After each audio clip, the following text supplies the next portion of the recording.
Shri Gurubhyo Namaha, and welcome to the Sri Vidya Temple's online classes in chanting. We're currently working on Shodashanga Raudrikaranam, a selection from Mahanyasam. So we will continue with that today. So what I'll do is I'll chant the Ganapati prayer, and then I'm going to do a review of just the Agni mantras from each set. And I will do each of those twice before going to the next one. And then we'll start learning the rest of it. Okay, so we'll do the Ganapati prayer. Om Shuklam Baradharam Vishnum Shashivarnan Chaturbhujam Prasannavadanam Dhyayet Sarva Viknopashantaye. Okay, so I will start with the Agni mantras review. Vibhorasya pravahano rautrenanikeena pahima agne pipruhima mamahi gumsihi. Vibhorasya pravahano rautrenanikeena pahima agne pipruhima mamahi gumsihi. If everyone could just make sure to mute themselves while I'm doing the review, that'll be helpful. Thank you. Okay, so then I'll do the second one now. Vanhirasi havyavahano rautrenanikeena pahima agne pepruhima mamahi gumsihi.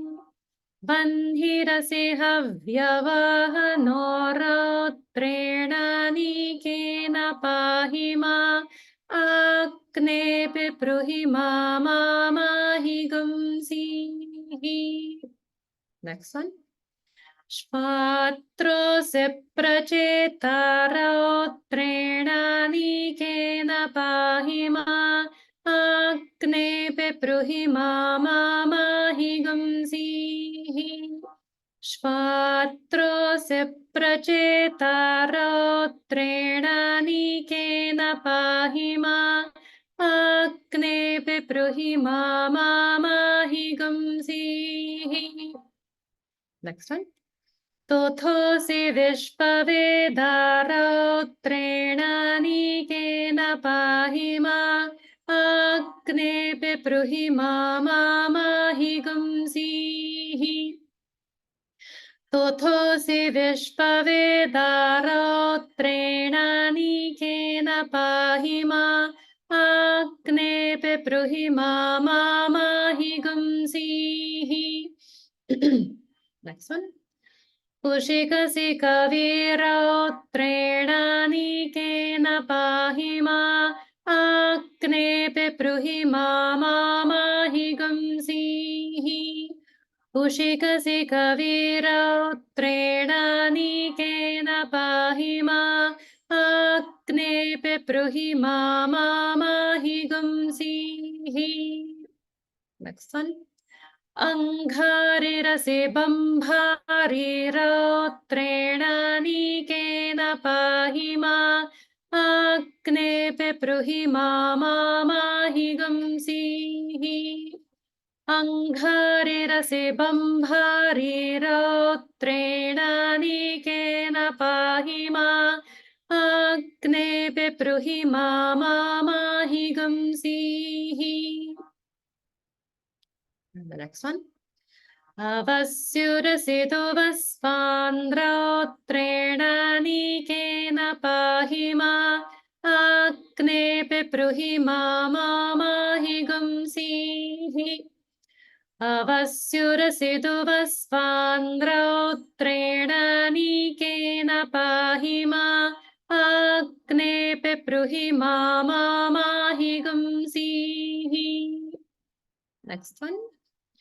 Shvandhyurasi marchaliyo rautrenanikeena pahima Akne pepruhi mama mahi gumsi. Shundhyurasi marchali yorautrena nikena pahima. Akne pepruhi mama mahi gumsi. Next one. Samradasi krushano rautrena nikena pahima. Akne pepruhi mama mahi gumsi. Samradasi krushano rautrena nikena pahima. Akne pepruhi mama mahi gumsi. Okay, so that's what we learned so far. So now we'll be working on the 10th set of mantras. So let me just look at the chat for 1 second. Okay, so Charu Auntie, if you want to unmute yourself and we can go ahead. Okay, so we'll start with the first line. Om Bhur Suvah Om Rum. Om Bhur-bhuvas-suvah. Om Rum. Om Bhur-bhuvas-suvah. Om Rum. Good. Okay, so we'll skip over Namah Shambhave, if that's all right. And we'll go right to the Agni Mantra. Parishatyosi. Parishatyosi. Sorry. Parishatyosi. Pavamano. Pavamano. Pavamano. Good. Parishatyosi Pavamano. Parishatyosi pavamano. Parishatyosi pavamano. Very good. The only thing is that the C in Parishadyosi is being held a little bit too long. That is just a hrasva. Parishatyosi. Parishatyosi Pavamano. Parishatyosi pavamano. Parishatyosi pavamano. Good, that's it. All right, so let's go to the last, or actually, I'm sorry. Let's work on the rest of the Agni Mantra. Rautrena nikena pahima Agne. Raudrenanikena pahima agne. Raudrenanikena pahima agne. Good. The first word, the swaras are going off just a little bit. Rautrena nikena. Drenanikena. Raudrenanikena. Good. Rautrena nikena pahima Agne. Raudrenanikena pahima agne. Raudrenanikena pahima agne. Good. Pipruhi mama mahi gumsihi. Pipruhi mama mahihumsihi. Pipruhi mama mahihumsihi. Very good. Just notice that in the last word, the sihi is dirgha. You were pronouncing it a little bit like hrasva. So, but it's a dirgha. So it goes hi gumsihi. Hihumsihi. That's it. Hihumsihi. Good. So let's try that line together. Raudrikaranam pahi ma agne pipruhi mamahi gumsihi. Raudrikaranam pahi ma agne pipruhi mamahi gumsihi. Raudrikaranam pahi ma agne pipruhi mamahi gumsihi. Very good. So let's just try doing the full Agni mantra. Parishatyosi pavamano rautrenani pahi ma agne pipruhi mamahi gumsihi. Parishatyosi pavamano Raudrikaranam pahi ma agne pipruhi mamahi gumsihi. Parishatyosi pavamano Raudrikaranam pahi ma agne pipruhi mamahi gumsihi. Very good. Everything sounded good. Just the Raudrinani Kena, still some swaras are going off. And also the Higum Sihi, sometimes you're going back to like a Hrasva pronunciation. Okay, so you can just practice those later on. And let's do the last line. Lrum Om Bhurbhuvasuvaram. Lrum Bhurbhuvasuvaram. Lrum Bhurbhuvasuvaram. Good. Only thing is, notice the bhuvas, the vas goes down. Bhurbhuvasuvaram. Bhurbhuvasuvaram. Bhurbhuvasuvaram. It sounds to my ear like the vas is staying at the middle swara. Bhurbhuvas. Bhurbhuvas. That's it. Bhurbhuvasuvaram. That's it. Okay. All right, let's do the last part. Hridayasthane Rudraya Namaha. Hridayasthane Rudraya Namaha. Hridayasthane Rudraya Namaha. Good. Okay, so now what I'll do is I'll do just the Agni mantra by itself 2 times, and then I'll do the full set once through. Okay.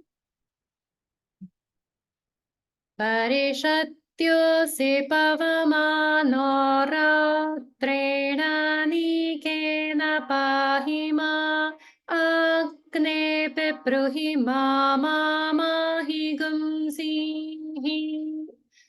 Parishatyosi pavamano rautrenani kena pahi ma agne pipruhi mamahi gumsihi. Now the full set.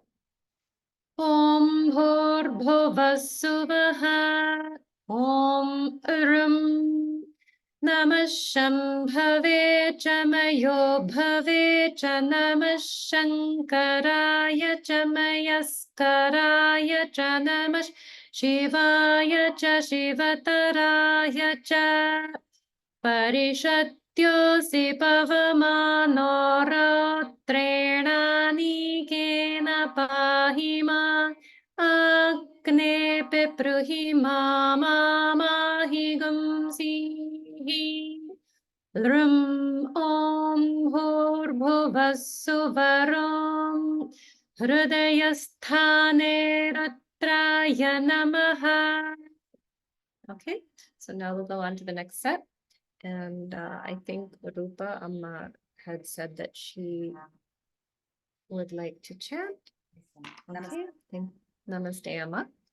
Okay, so let's do the first line.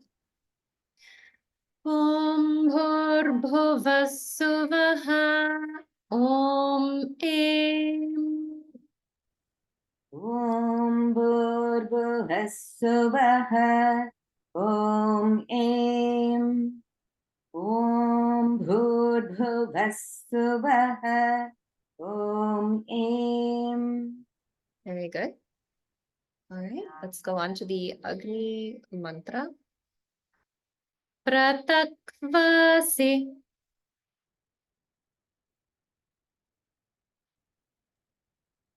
Pratakvasi. Pratakvasi. Good. Nabhasvan. Nabhasvan. Nabhasvan. Good. And notice that the bha in Nabhasvan is Mahaprana. Nabhasvan. Yes. And let's do those two words together. Pratakvasi Nabhasvan. Pratakvasi Nabhasvan. Pratakvasi Nabhasvan. Good. Raudrena Nikena. Raudrena Nikena. Raudrena Nikena. Good. Just keep in mind that the ni is a dirgha, so that also gets pronounced as a dirgha. So in this compound word, raudrena nikena, almost every syllable except for the very final one is dirgha. So it's going to take longer to chant that, but we definitely want to chant all the dirghas like dirghas. Okay, so let me do that one more time. Raudrena nikena pahi ma agne.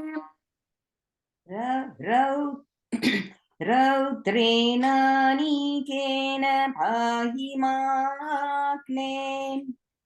Raudrena Nikena pahi magne. That's it. That's exactly right. Okay, let's do the next part. Tipruhi mama mahi gumsihi. Pipruhi mama mahi gumsihi. Pipruhi mama mahi gumsihi. Good. Raudrena nikena pahi ma agne pipruhi mama mahi gumsihi. Raudrena nikena pahi magne bipruhi mama mahi gumsihi. Raudrena nikena pahi magne bipruhi mama mahi gumsihi. Very good. And let's try the full mantra. Pratakvasi nabhasvan raudrena nikena pahi ma agne pipruhi mama mahi gumsihi. Pratakvasi namasvan raudrena nikena pahi magne bipruhi mama mahi gumsihi. Pratakvasi namasvan raudrena nikena pahi magne bipruhi mama mahi gumsi. Very good. All right, let's do the last line. Em om bhurbhuvassuvaram. Em om bhurbhuvassuvaram. Em om bhurbhuvassuvaram. Good. Nabhisthane rudraya namaha. Nabistane rudraya namaha. Nabistane rudraya namaha. Good. Okay, so now what I'll do is I'll chant the Agni mantra 2 times and then I will do the full set. Okay. Pratakvasinabhasvan raudrenanikeena pahima agne pipruhima mamahi gumsihi. Pratakvasinabhasvan raudrenanikeena pahima agne pipruhima mamahi gumsihi. Now the full set. Om bhurbhuvassuvaha. Om aim.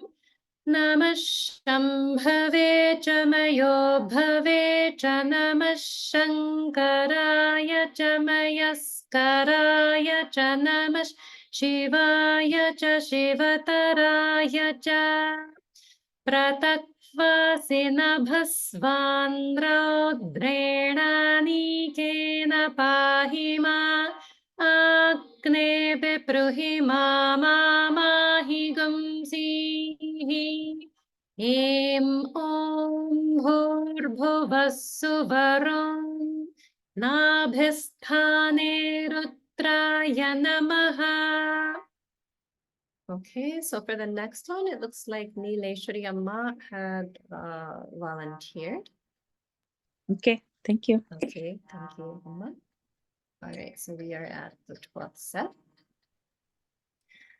Om bhurbhuvassuvaha. Om aim. Om bhurbhuvassuvaha. Om aim. Om bhurbhuvassuvaha. Om aim. Good. Let's go to the Agni mantra. Asamrashtosi. Asamrushtosi. Asamrushtosi.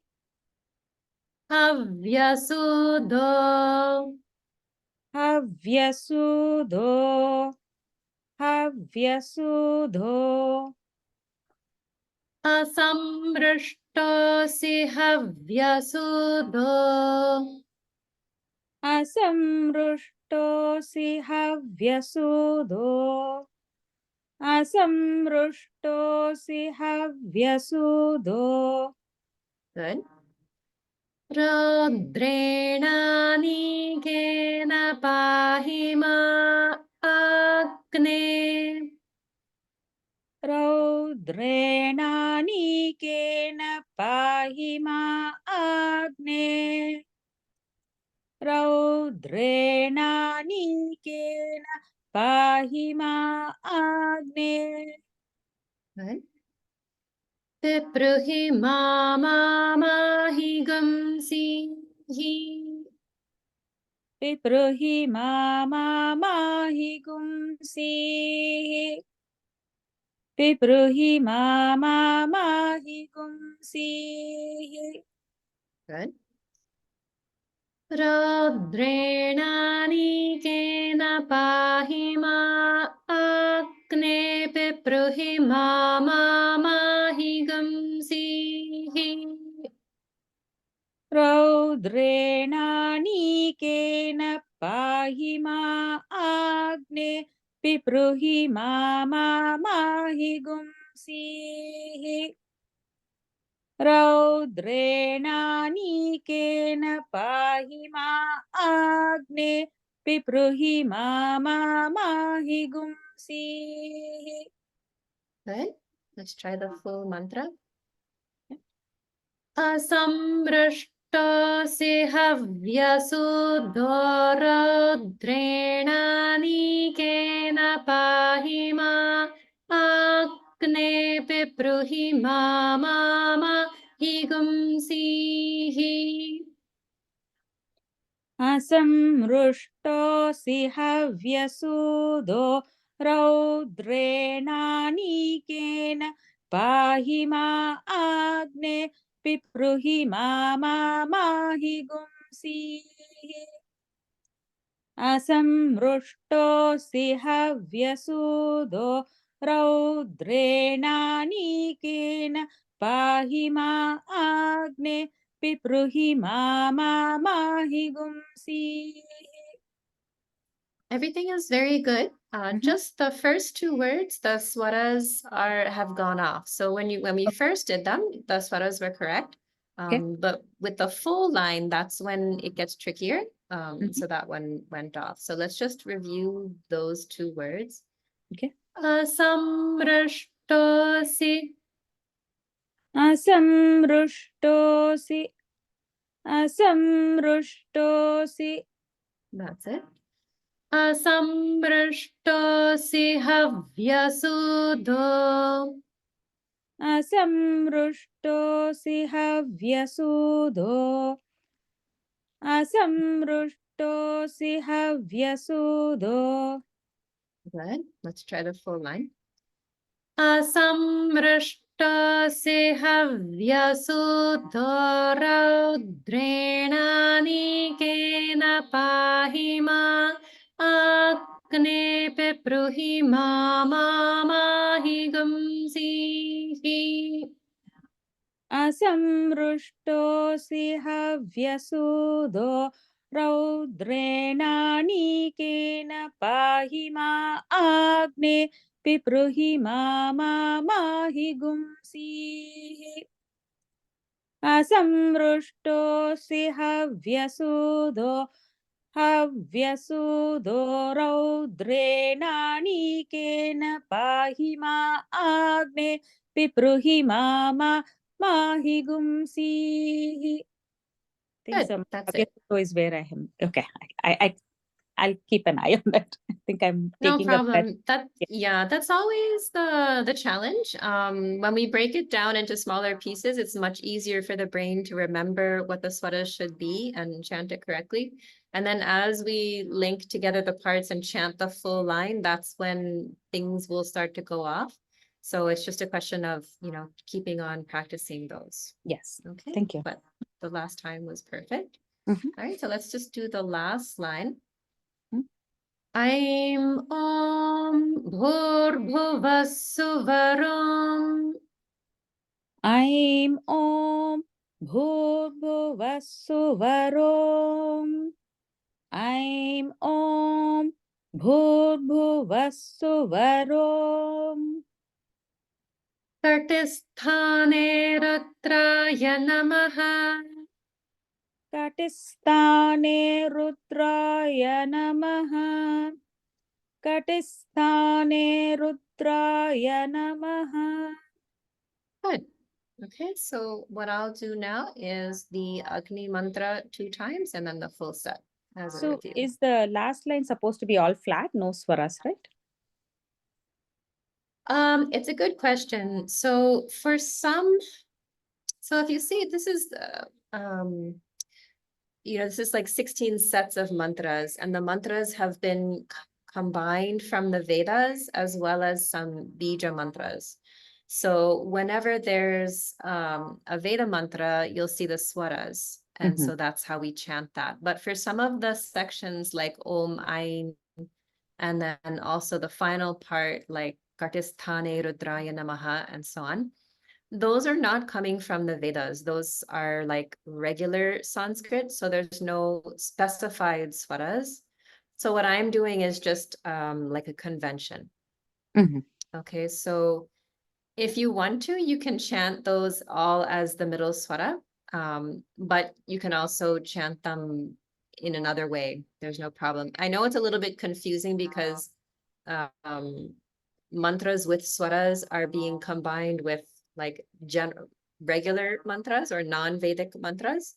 So it looks a little bit confusing in that sense. But just so you understand, that Kartisthane Rudraya Namaha is not from the Vedas. It's more like it's part of the Nyasam. It's like saying, I bow to the Rudra who is established in the Katti, the waist.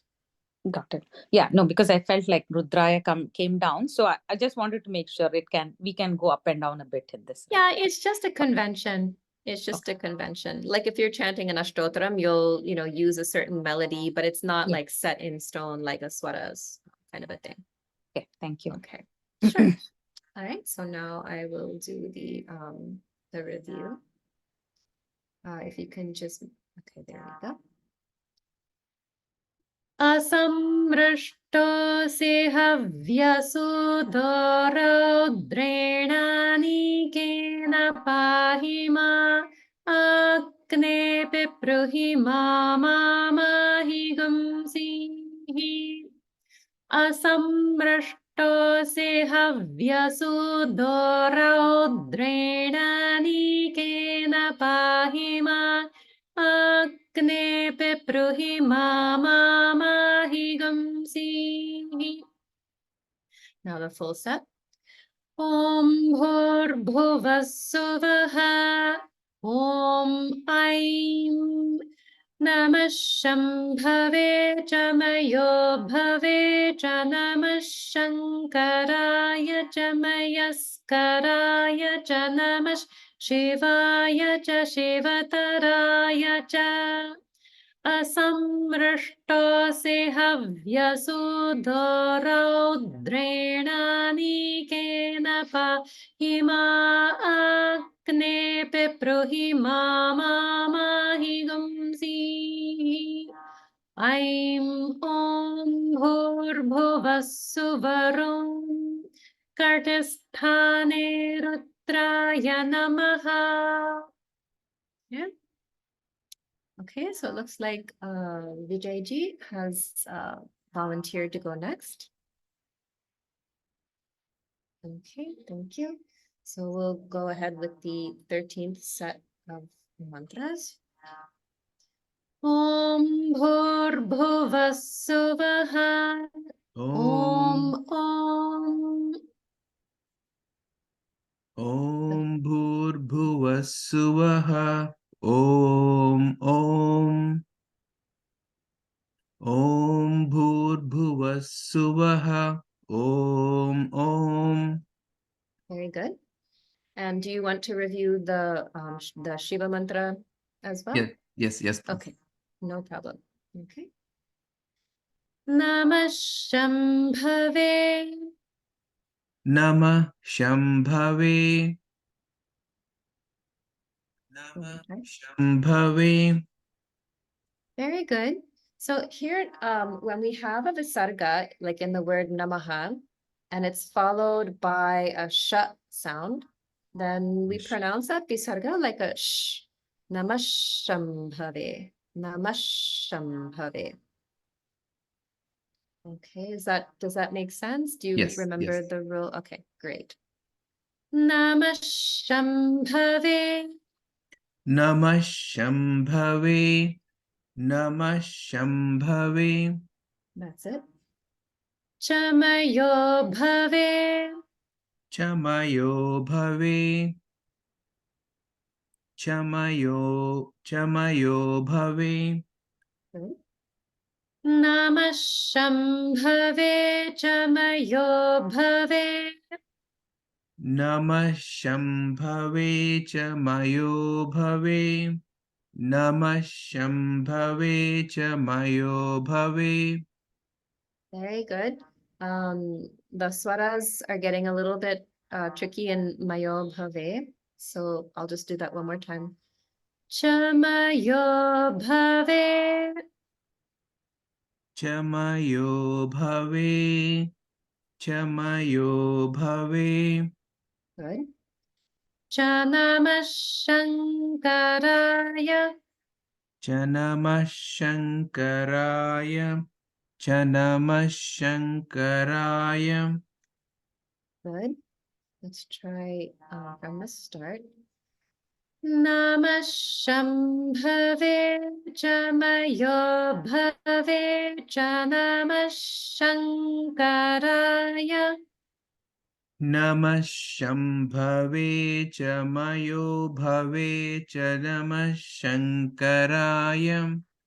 Namah Shambhave cha Mayo Bhave cha Namah Shankaraya. Pronunciation is very good, but swaras are going off because of chanting more words together. Okay, so that's going to take a little bit more practice. Maybe I can record just this one mantra for practice sake. All right, but let's try the next line. Chamayaskaraya. Chamayaskaraya. Chamayaskaraya. Good. Chanamah Shivaya. Cha Namah Shivaya. Cha Namah Shivaya. Good. Chamayaskaraya. Chanamah Shivaya. Cha Namayaskaraya. Cha Namah Shivaya. Chamayaskaraya cha Namah Shivaya. Good. Cha Shivataraya cha.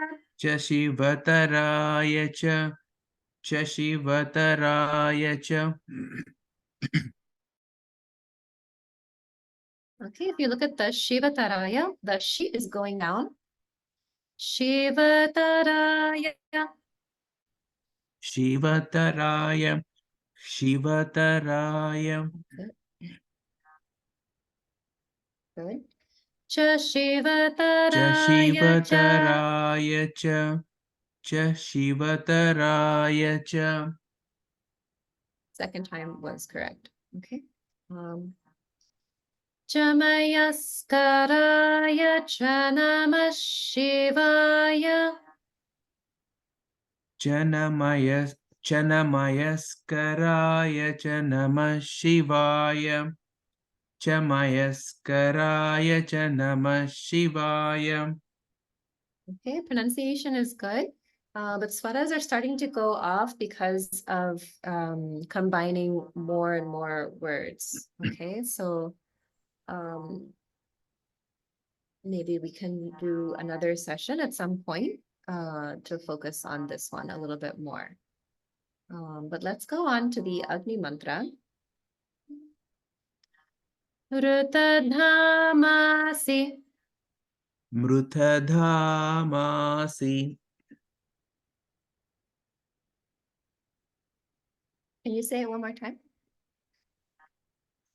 Mrutadhamasi. Okay, good. Trutadhamasi. Good. Suvarjyoti. Suvarjyoti. Suvarjyoti. Suvar. Suvar. Suvar. Jyoti. Jyoti. Suvarjyoti. Okay, Suvar.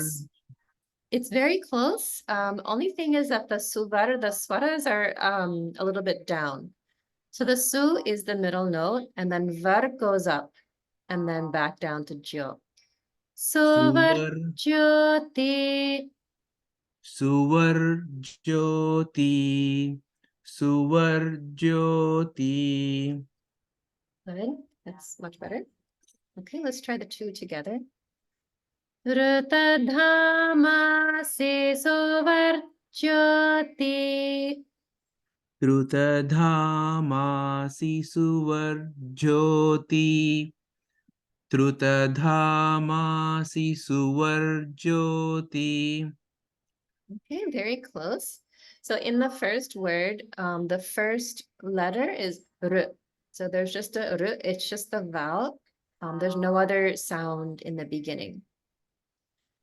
Rutadhamasi. Rutadhamasi. Rutadhamasi. Suvarjyoti. Suvarjyoti. Suvarjyoti. Good. Rutadhamasi suvarjyoti. Rutadhamasi suvarjyoti. Rutadhamasi suvarjyoti. Good. Let's go into the next line. Raudrenanikena. Raudrenanikena. Raudrenanikena. Good. Just take a look at the rao in the beginning. There's no swara mark, so that is the middle note. Raudrena.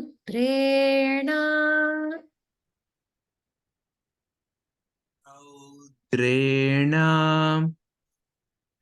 Raudrena. When you have an underline at the bottom, that's like dirgha. Raudre. So which script are you using? Is it Devanagari. Devanagari. Devanagari? Okay. So, all right. So when there's a bar underneath a syllable, that's indicating that the note is the lower note, which we call as anudatta. And then if there's a swara mark above the akshara, that would be the higher note, or the swarita. If there's no mark at all, then it's just the regular middle note, if that makes sense. So if you look at the word and notice where the swara marks, and then I'll pronounce it. So there's, in this word, Raudrena Anikena, there are two swara marks. Dre is the lower note, ni is the higher note, and all the other syllables have no mark, so they're the middle note. So this is what it sounds like. I'll demonstrate. Raudrena Anikena. Raudrena Anikena. Okay, does the swara system make sense? Yeah, I'm able to catch some. Yeah. Okay, it definitely takes some time and some practice to be able to look at the text with the swara marks and understand, how to chant that with the correct notes. So one thing that's really helpful when someone is starting out is to take something smaller, something like Purusha Suktam or Durga Suktam, something like that. Find a recording of Chelakere brothers on YouTube, and also keep a good, very accurate copy of the text in front of you.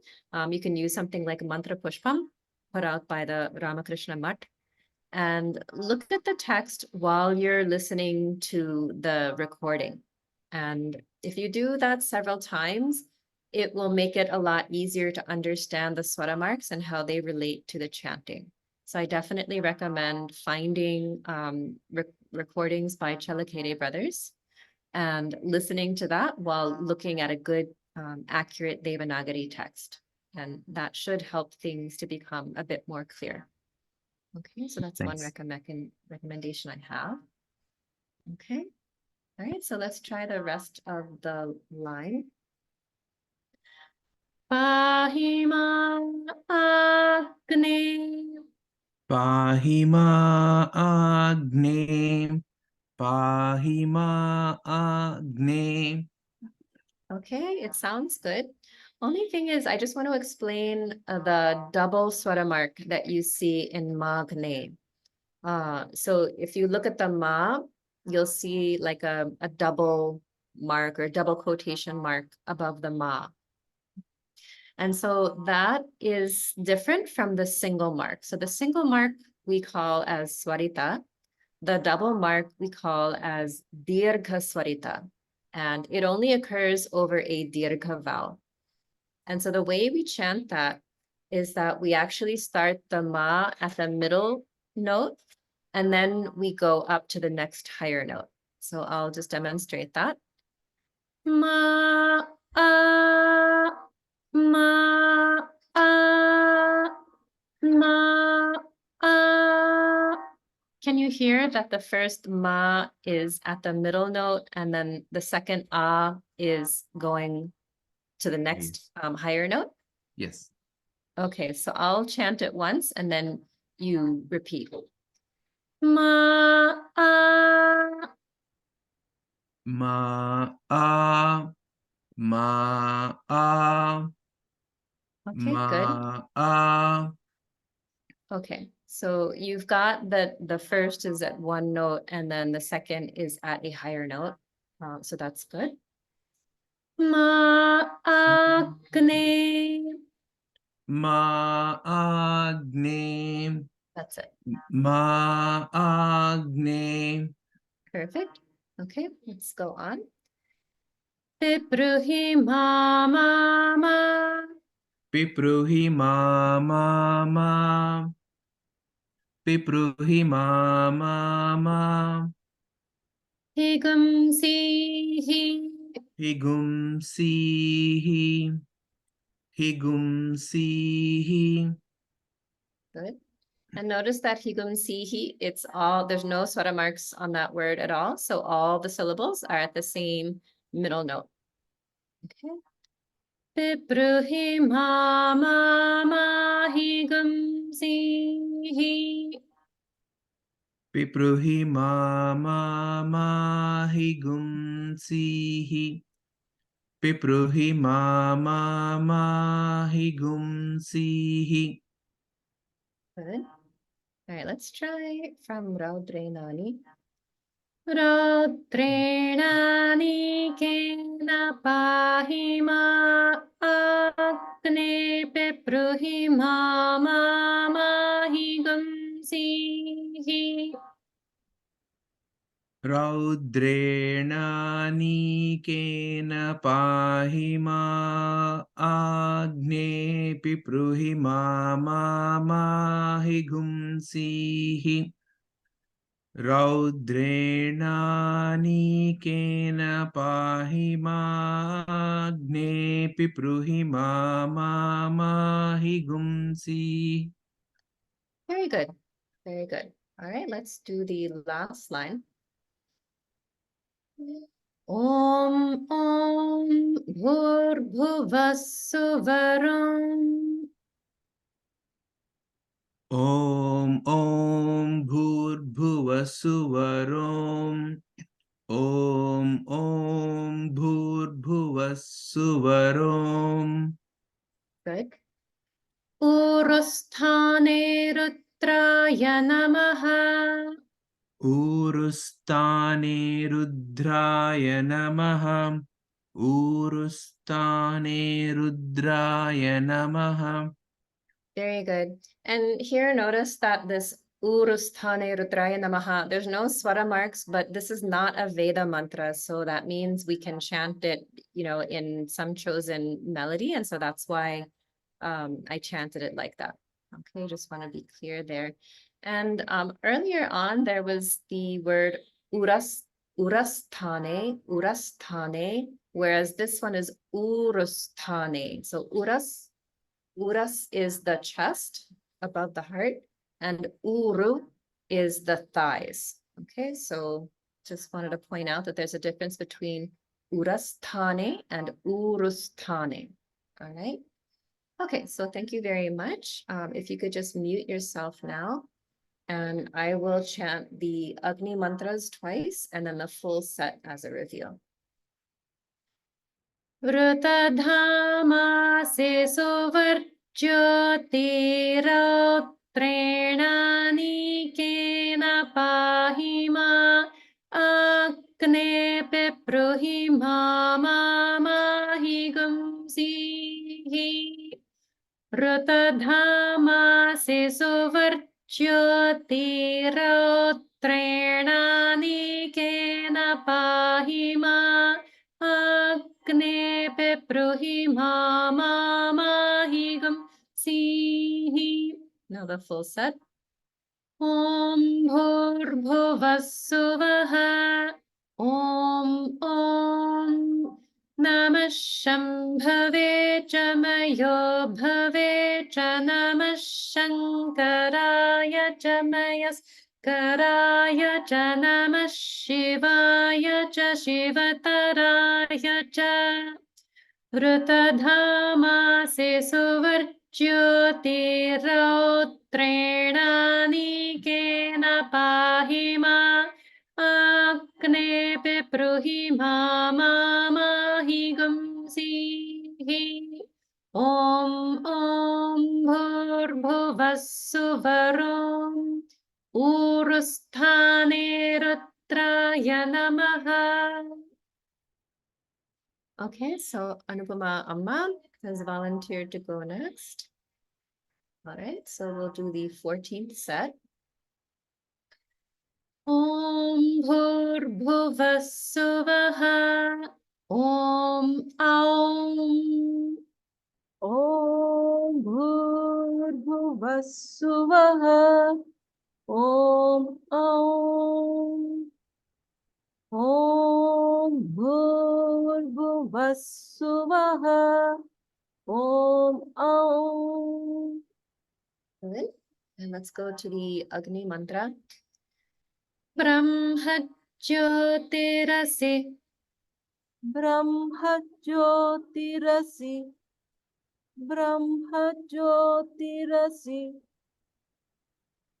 Suvardhama. Suvardhama. Suvardhama. Good. Brahmajyotirasi Suvardhama. Brahmajyotirasi Suvardhama. Brahmajyotirasi Suvardhama. Good. Raudrena Nikena Pahima Agne. Raudrena Nikena Pahima Agne. Raudrena Nikena Pahima Agne. Good. Pipruhi Mamamahigam Sihi. Pipruhi Mamamahigam Sihi. Pipruhi Mamamahigam Sihi. Good. Raudrena Nikena Pahima Agne Pipruhi Mamamahigam Sihi. Raudrena Nikena Pahima Agne Pipruhi Mamamahigam Sihi. Raudrena Nikena Pahima Agne Pipruhi Mamamahigam Sihi. Good. Let's try the full mantra.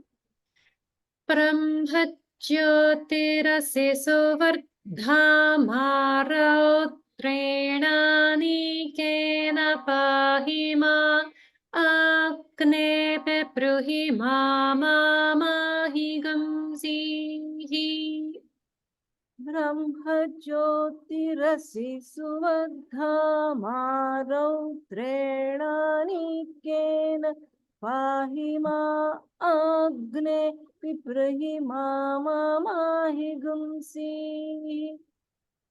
Brahmajyotirasi Suvardhama Raudrena Nikena Pahima Agne Pipruhi Mamamahigam Sihi. Good. Okay, let's do the last line. Aum Bhurbhuvassuvaram. Om Bhurbhuvassuvarom. Om Bhurvasuvaro. Good. The only thing is that so in Bhur-Bhuva-Suvarom, the vas and the va are down, but the su is middle. Bhuva-Suvarom, Bhuva-Suvarom. Does that sound clear? Bhurvasuvaro. Bhurvasuvaro. It still sounds to my ear like the su is staying down.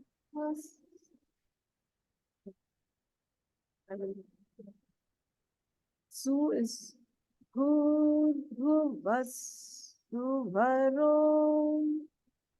Bhuva-Suvarom. Bhurvasuvaro. Let's No. just try the Suvarom. Su- Suvarom. Suvaro. That's it. Suvaro. Okay. Vasuvarom. Vasuvaro. Vasuvaro. Second time was correct. Vas. Bhur-Bhuva-Suvarom. Bhurvasuvaro. Bhurvasuvaro. Okay, it's going back to the su being down. So you can practice that one a little bit more. Sure. Okay. All right. And the last part. Janasthane Rudraya Namaha. Janasthane Rudraya Namaha. Janasthane Rudraya Namaha. Good.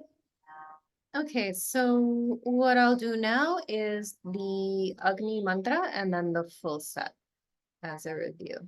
All right. Brahmajyotirase suvardhama rautrena nikena pahima agne pipruhi mama mahi gumsihi Brahmajyotirase suvardhama rautrena nikena pahima Agne pipruhi mama mahi gumsihi. Now the full set. Om bhur-bhuvah-suvah. Om aum. Namah Shambhave Chamayo Bhave Chanamah Shankaraya Chamayaskaraya Chanamah Shivaya Cha Shivataraya Cha Brahmajyotirase suvardhama rautrena nikena pahima Agne pipruhi mama mahi gumsihi. Aum om bhur-bhuvah-suvarom. Janasthane rudraya namaha. Okay. So I think I'm going to do a review of everything that we did today, and then I think we can actually stop there for tonight because we just have 2 more sets to go through. So I think we can finish that up quickly next week and just have a shorter class, if that's okay. Okay, so we'll go back to the 10th set. And I will chant from the 10th to the 14th. Om bhur-bhuvah-suvah. Om ram. Namah Shambhave Chamayo Bhave Chanamah Shankaraya Chamayaskaraya Chanamah Shivaya Cha Shiva Taraya Cha परिषत्योऽसि पवमानो रौद्रेणानीकेन